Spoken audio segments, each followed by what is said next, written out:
everybody, and welcome to another video. Today I'm finally doing my ranking for every Iron Maiden album. This is a video that I've recorded already like 3 or 4 times, and I just wasn't happy with it each time. There are some things I would like to say before I actually get into this list. First of all, I believe that all of these albums are at least good. I enjoy pretty much everything this band has done. Sure, there's some songs and some albums that I like better than others, but overall, I don't really think you can go wrong with Iron Maiden. Every single album of theirs, I think, is at least good, although I do have my problems with some of them. Just wanted to get that out of the way. Just because an album is lower on the list doesn't mean I dislike it or anything. It just means I think the others are better. Also, keep in mind, this is all just my opinion. Of course, if your opinion is different, if your ranking is different, that's totally fine. Feel free to leave yours down in the comments down below. If you have any specific points that you'd like to make or anything like that, feel free to comment those as well. So starting off at the bottom of the list at number 16 is No Prayer for the Dying. Now, pretty much ever since I first heard this album, I always thought it was the band's weakest, and nothing really overtook it for me, although I would say the bottom 3 are all pretty close. So there's a number of albums on this list that are quite close to one another, but No Prayer for the Dying is a good album. It's got some good songs on it. I really like The Assassin, and I also think Bring Your Daughter to the Slaughter is quite a good song, but overall it's just a bit of a mixed bag sort of album for me. It was the one that I just thought the quality wasn't there as much as the other albums, even though other albums I think are not great. I can at least acknowledge that the quality generally is pretty good, whereas this one I feel like it's a lot more mixed, but it is still a good album. At number 15, I've got A Matter of Life and Death. Now, I know this is actually a bit of a fan favorite, but I just don't really see it. I would say this is the most forgettable Iron Maiden album. It's a good album for sure. It's got some good songs on it, all of that kind of thing, but I just think it's kind of forgettable. It just feels like a lot of the songs on here are just good enough. There's nothing on A Matter of Life and Death that really stands out to me as being great songs or anything like that. It just feels kind of good enough. This is probably the album that I would say came the close to Iron Maiden phoning it in, but it's still a good album. It's got some good songs. It's just not as good as the rest. Next up is another bit of a fan favorite, and I know a lot of people will probably disagree with this, but I've got the band's second album, Killers. As far as why this is low on the list, pretty much the same sort of reasons as A Matter of Life and Death. It just, to me, was kind of forgettable. It's not, I mean, not really forgettable, but there's just not a whole lot for me that's memorable. I haven't really cared much to go back to it. I don't really remember much about it or anything like that. It was a good album for sure, but I think the debut self-titled album was far better than this one, and I would say it's one of their weakest albums, unfortunately. Other people love it, that's awesome. I'm super glad that other people enjoy this album more than I do. It's just not one that's ever really appealed to me as much. Next one at number 13 is the first album to feature Blaze Bayley on vocals, which is The X Factor. Now, I know a lot of people would say that The X Factor is the superior Blaze Bayley album over Virtual 11, but obviously I personally disagree with that. Although I would say the albums are quite close in terms of quality, I do just think The X Factor is not quite as good. It's got some good songs on it for sure, like Sign of the Cross, which is probably my favorite on the album. And there's other good songs as well, like Judgment of Heaven, and I enjoyed 2 AM as well. There's really everything here is generally pretty good. I just think it's not one of the band's best. Plus, I don't really think Blaze Bayley fits the band as well as Bruce Dickinson does. That's not a knock against Blaze or anything. I think he's a good vocalist, and I think he could do very well in a band that more fits his vocal sound and style.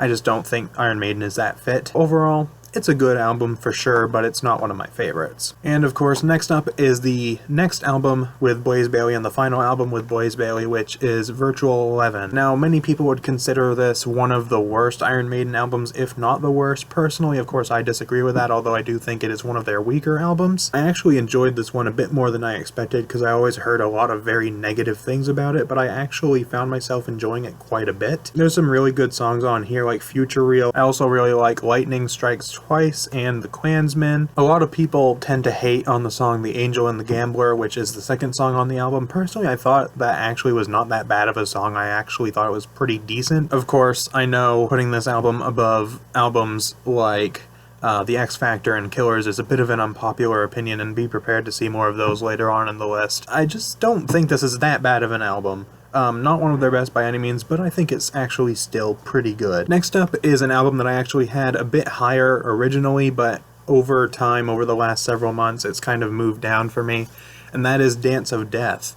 Now, I was actually super impressed with this album on first listen, and I do still think it's a very good album. It's got some great songs on it, like Rainmaker, No More Lies, the title track, which is one of my favorites, Passchendaele, which is probably my favorite on the album, and the closing track, Journeyman, is actually really good as well. Beginning to end, this is a pretty good album. I just don't think it's as good as many of their others. I do think this is one of the modern Iron Maiden albums where the addition of, like, strings and sort of a more orchestral presence fits really well. That was one of my main issues with albums like A Matter of Life and Death, for example, and even before I heard the albums in full, just listening to specific bits of different songs, I just thought it didn't really fit Iron Maiden's style, but I think it fits probably the best on this album out of any of the modern albums. Maybe Book of Souls a little bit better, but it's kind of tough to say. But it actually fits on this album quite well, especially on the title track, for example. And overall, it's a very good album. I really enjoy it a lot. It's just not one of my favorites. And also, the album cover is kind of crap. Next up now, this one is going to certainly be a bit of an unpopular opinion, and that is the band's album, Peace of Mind.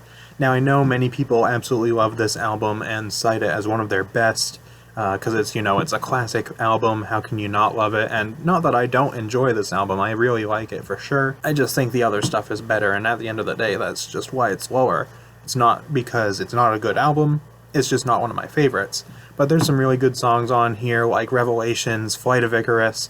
My favorite on the album is probably either one of the next two songs, which are Die With Your Boots On or The Trooper, which is like Iron Maiden's biggest song, or one of Iron Maiden's biggest songs. It's a really good album from start to finish.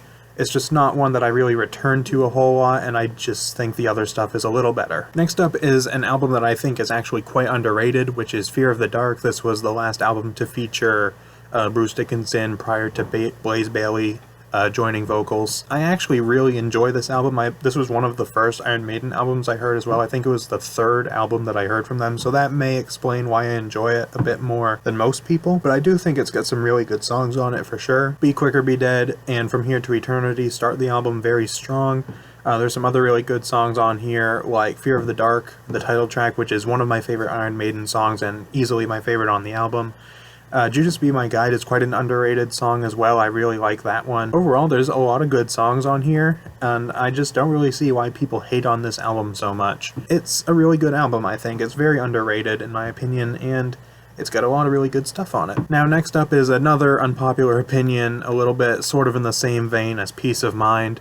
A classic Iron Maiden album that lots of people love, and that is Power Slave. I'm pretty sure this was actually the first Iron Maiden album I ever heard, and I've got to say it was a very good introduction. I really enjoy it a lot. There's some songs on here that I still go back to, like Aces High and 2 Minutes to Midnight especially, but also Power Slave and Rhyme of the Ancient Mariner. It's just the middle of this album that I think is predominantly the reason that it's a bit lower than most people would place it. Pretty much everything between 2 Minutes to Midnight and Power Slave, those 4 songs in there, I've just never really returned to that much.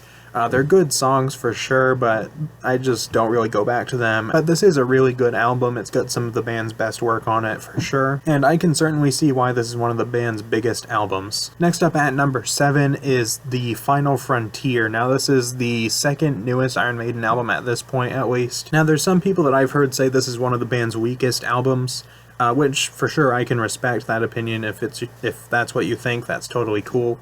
But I actually enjoyed this album quite a bit more than I expected to based on what I had been told about it. This one seems like another little bit of a fan favorite, much like A Matter of Life and Death, although unlike A Matter of Life and Death, I think this one deserves it. There are some really good songs on here, particularly in the middle of the album. Pretty much everything between Mother of Mercy or Coming Home and The Talisman, like the whole middle section of this album I think is really great. I think the first couple songs and the last couple songs are not as good, but songs especially like Coming Home, Starblind, The Talisman, Isle of Avalon, I think those are all really great songs, and I really love them a lot. And overall, I think this is actually a really good album. And even though there's several people that I've seen at least say this is one of the band's weaker albums, I actually really enjoy it quite a bit. And likewise, considering Final Frontier was at number 7 and the second newest Iron Maiden album at number 6, I have the newest Iron Maiden album at this point, which is Book of Souls. Now this is, again, very much a fan favorite. A lot of fans would put this in the top 3 Iron Maiden albums, which at first I did. I put it at number 3 when I first recorded this list back a few months ago. It has grown off me a little bit since then, but I still think it's a very good album. Songs like If Eternity Should Fail and Speed of Light are both really good and start the album very, very well. The Red and the Black, the title track, Shadows of the Valley, all really good songs. Man of Sorrows is really good as well. And then the last song on the album, Empire of the Clouds, is a big fan favorite. A lot of people say this is basically equivalent to Iron Maiden's magnum opus. It's like their masterpiece. And even though I do actually like this song, I do think it is very overrated. I think it is a bit of a weak ending to the album. It's not that it's a bad song or anything like that, but I think it drags on a bit too long. It was like half the length that it is, and it was just like the piano sort of ballad that it starts out as at the beginning, and it was like the first half of the song or so. I think it would have been a really strong ending to the album. The main reason it's not as high as many other people would put it is mostly just because even though the material here I think is among the band's best, and I think in many ways this kind of encapsulates the best elements of Iron Maiden from their entire career, I just don't think it's a super memorable album. There's not a lot of songs on here that I've had a huge desire to return to. There's some good stuff on here, and some of it for sure is memorable, but a lot of it is just not, even though somehow it's got some of the band's best work, in my opinion. But overall, it's a really good album. Next up at number 5 is an album that I really wanted to have higher than number 5, but I just couldn't really do it, and that is the self-titled debut album. Now this one, pretty much ever since I first heard it, has remained in my top 5 or very close to it. It has moved around a little bit. Initially it was my 3rd favorite and then moved back to number 6 or number 7. Now it's kind of in the middle at number 5. This is a really great album. It's one of the best debut albums that I've ever heard, and it's got some great songs on it. My personal favorites being the song Iron Maiden and Running Free. And I would say this is a very underrated album, especially considering that an album like Killers, which is the second album that the band did, at least from what I've seen, is much more of a fan favorite, even though I think this album is in many ways superior. It's one of my favorite Iron Maiden albums, even though it's not like in the top 3, it's still one album that I would consider one of my favorites. At number 4, I've got the album that was the return of Bruce Dickinson in 2000, I believe, which is Brave New World.